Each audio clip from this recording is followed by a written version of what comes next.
All right, so today we are going to do graphing derivatives. So we went over how to find a derivative using that limit definition, and now we're going to go over kind of what they look like. So if you're a real visual person, this is going to be for you. This is sort of my thing. I like a picture. If you don't like graphing, I'm sorry, but I will help you through it. This is going to be more visual. So first, some definitions here. A critical point is where the derivative is 0 or undefined. So be careful, because a lot of people forget about that undefined. They'll just, go for where the derivative is 0, but it's 0 or undefined. And so where your derivative is 0, you're going to have a horizontal tangent line. And I'm going to draw some little sketches off to the side here to illustrate all of this just in a second. I just want to get all this written down first. So if your derivative is 0, 0 slope means horizontal lines. So that's where you have a horizontal tangent line. And so your critical points are where you have the potential location of relative extrema. And extrema just means relative maximums and minimums. Now, I say it's the potential location because it may or may not be. And again, I'm going to draw a few little pictures here in a second. So it has the potential to be the location of a relative maximum or minimum. And also remember, it's just the location of the maximum or minimum. It is not the maximum or minimum itself. It's just the X value for where that happens. So if you have a graph that does something like this, this would be your critical point. You have a horizontal tangent line, and that would be the location of a relative maximum. Your function could also do something like this. And so here's your critical point. You have a horizontal tangent line, and that's the location of a relative minimum. You can also have something like the cubic function, and right here in the middle, you get a horizontal tangent line, but that is not the location of a relative maximum or minimum. So the critical points have the potential to be where those happen, but it could not be either. And undefined would look something like this, like the absolute value graph. This is a critical point, but we don't get a horizontal tangent there. The derivative is actually undefined at that point. And we're going to talk more about that next class as well, but that's what undefined would look like. Just if you wrote pardon in the chat, which part in particular? Or did I answer it already?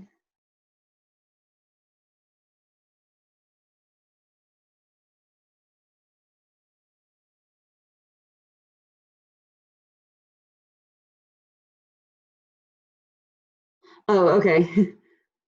I probably just talked too fast. I'm sorry. Okay, but we're good? Okay, cool. Yeah, I usually repeat. I try to repeat everything a lot of times. All right, if your function is increasing, that means that your derivative is positive. And if your function is decreasing, that means your derivative is negative. And again, I'm going to just draw a little sketch to kind of illustrate this. If your function is increasing, it's doing something like this. And if I draw in tangent lines to this graph, no matter where I draw a tangent line, it has a positive slope. So the derivative will be positive. If my function is decreasing, so something like this, if I start drawing in tangent lines, they all have negative slope. And so my derivative is negative. And it kind of makes sense. Increasing, positive, decreasing, negative. So when I go to do these, I like to color code the parts that are positive and negative. So if you're copying this down along with me, and I think you should do at least a couple examples, maybe grab 2 different colored pens so that you can color code them. I think that does help. We're going to state the critical points, label them as relative maximums or minimums, and I should have said label them as locations of relative maximums or minimums. It's just the X value. and then we're going to sketch a graph of the derivative. Okay, if you are a perfectionist, this is going to bother you a little bit, so here's my pep talk. The critical points are the only points we will be able to plot specifically.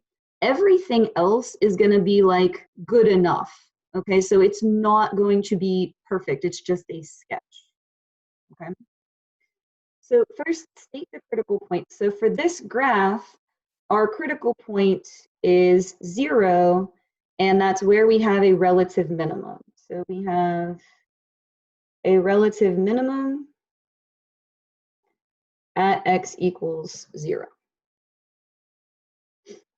And then that is the only point I'm going to be able to put specifically on my derivative graph. So I'm going to have a point at 0, 0.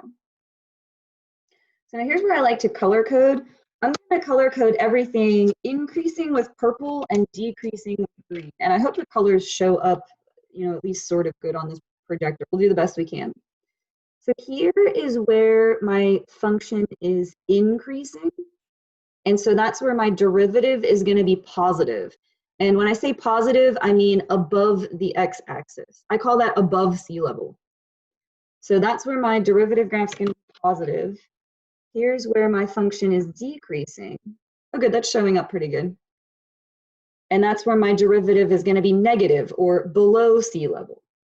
So when I go to graph this, I need to go through this critical point, and I want to be below and then above.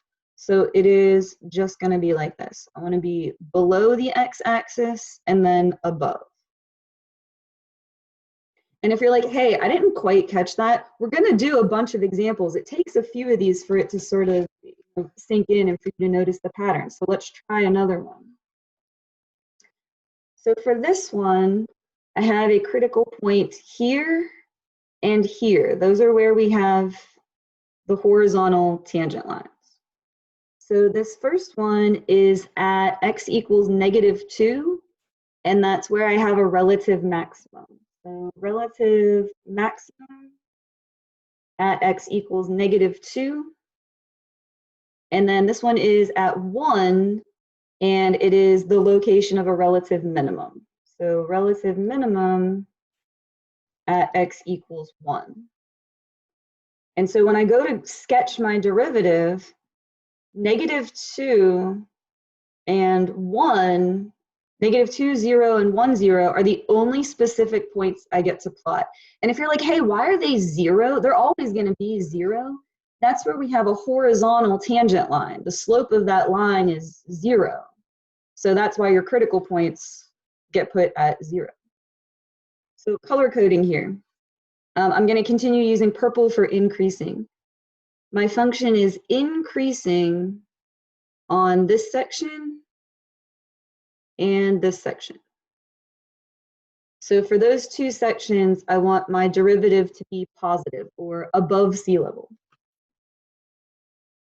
And then for this section, my graph is decreasing, so I want my derivative to be negative or below sea level. So when I draw over here, I want to be above and then below and then above and connect to these critical points. So I want to be above the x-axis, and then I want to be below for this section, so down here, and then above again after that.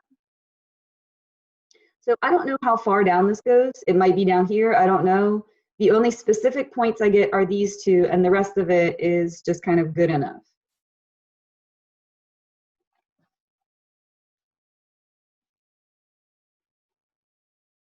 So trying another one, I'm going to start to ask you guys.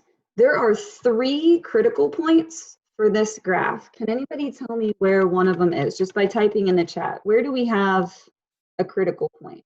All right, good. -2, we have a critical point. And good, 1, we have a critical point. And there's one more. Good. At 3, we have a critical point. So when I go to draw my derivative graph, and again, the reason these are zeros is because that's where we have a 0 slope. That's where the tangent line is horizontal. So I'm going to have one at -2, and at 1, and at 3. So then color coding, I'm going to use purple for increasing. We are increasing for this section, so derivative should be positive. And then we're still increasing for this section, so the derivative should still be positive. And then we're also increasing for this section. And we are decreasing here, so derivative should be negative. And I need to write out the statements for those critical points. So at -2, we don't have a relative maximum or minimum. So we're going to say neither relative maximum or minimum at x equals -2. It's still a critical point. We just didn't get a maximum or minimum out of it. And then at 1, we have a relative maximum.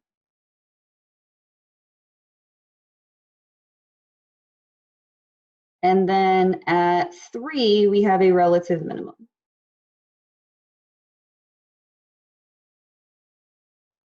So those are the statements for my critical points. And now I'm going to put this all together and draw it. So I want to be above, above, below, above. So we're going to be above the x-axis to connect to -2, but then we want to stay above because this graph continues increasing. So I'm going to turn around and stay above until I connect to this point. And then in between 1 and 3, we want to be below and then above again.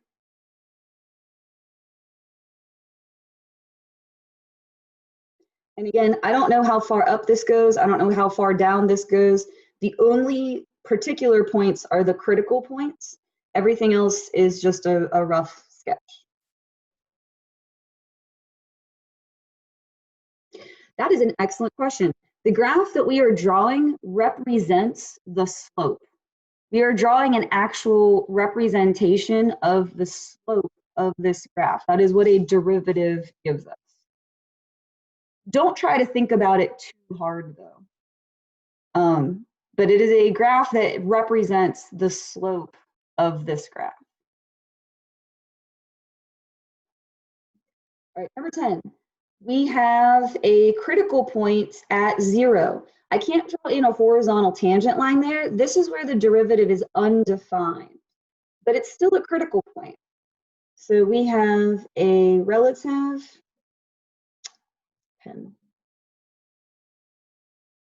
We have a relative minimum at x equals 0.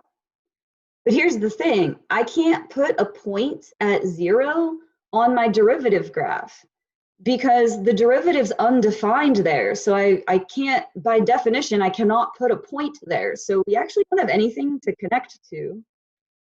But here's what's going on with the signs of our derivative. For this section, our derivative should be positive or above sea level. And for this section, our derivative should be negative or below sea level. Now for this one, we actually will be able to plot it exactly where it goes because these two sections of an absolute value graph are linear. Let's look at just this half. What is the slope, just by typing in the chat, what is the slope of this line? Good, 1. So that means my derivative graph should be at 1 for that entire section. And then what's the slope of this line? Yeah, good, -1. So we need to be at -1 until we get to 0. Now I have to put an open circle because we can't get a derivative at that point. And then I want to be at +1 everywhere after that. That graph should look familiar, and this is why I introduced these in the limit unit. That is a graph of the derivative of an absolute value function. So that is what those are. All right, what is this the graph of?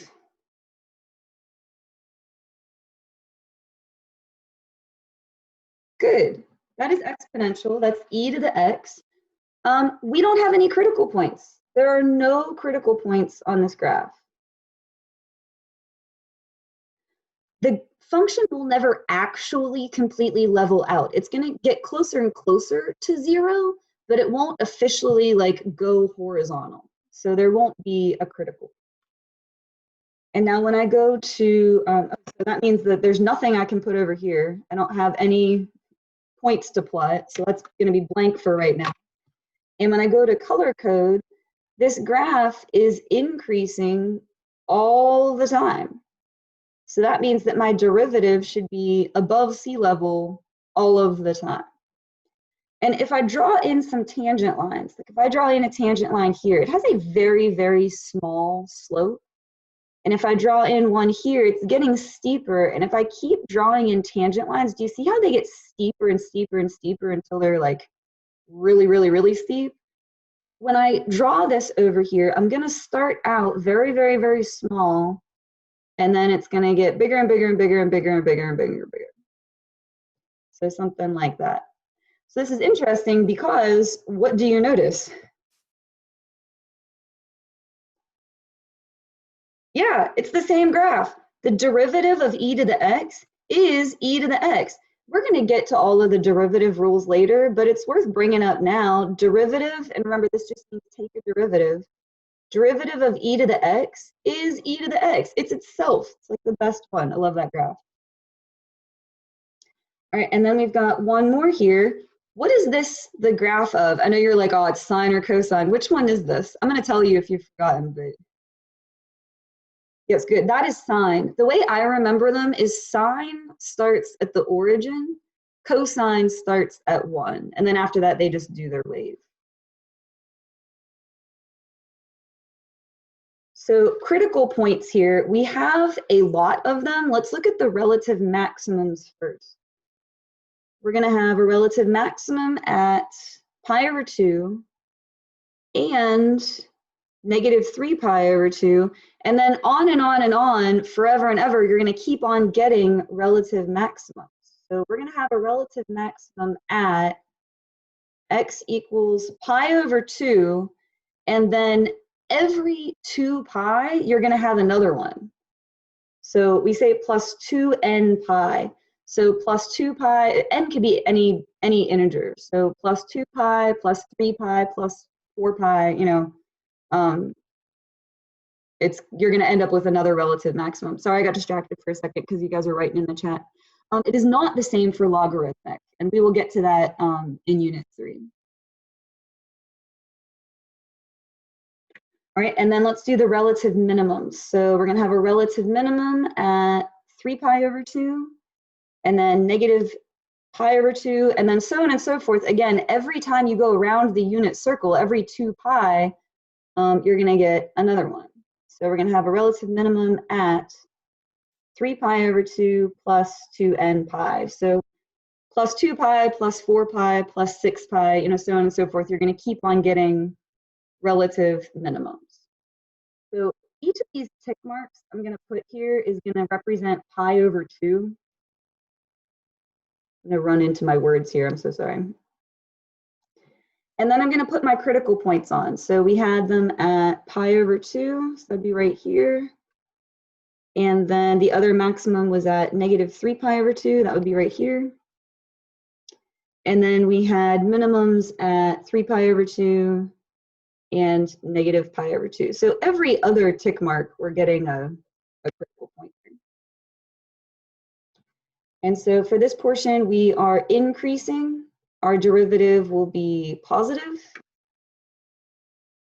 And then for these sections, derivative will be negative. And it's going to keep on alternating forever and ever and ever and ever.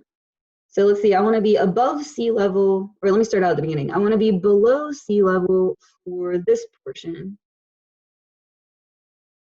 And then above, gosh, why is this pen running out on me?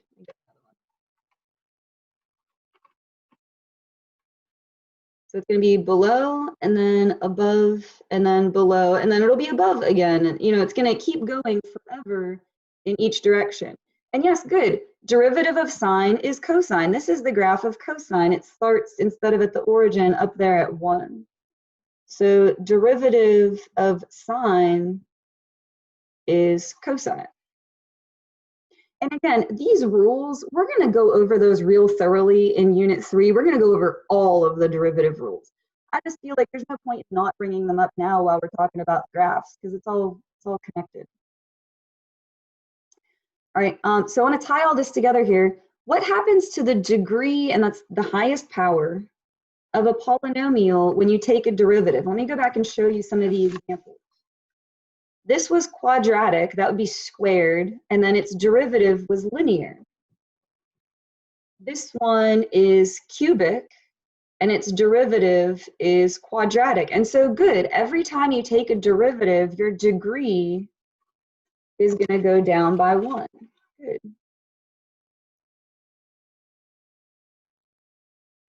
So if you have a cubic function and you take a derivative, that's going to be quadratic. And if you have a quadratic and you take a derivative, that's going to be linear. If you have a linear and you take a derivative, that's going to be constant. And if you have constant and you take a derivative, that's just going to be 0. A constant function looks like this, and so its slope is 0. Just remember, every time you do a derivative, that means slope. And then the derivative of 0 would be 0, so it would be 0 from then on out. And I think someone wrote in the chat, like taking a derivative of a derivative. Yeah, that would be a second derivative, and then a third derivative, and then a fourth derivative. You could just keep on going. And again, we're going to get to that too. But since we're talking about it here, there's no point in not bringing it up.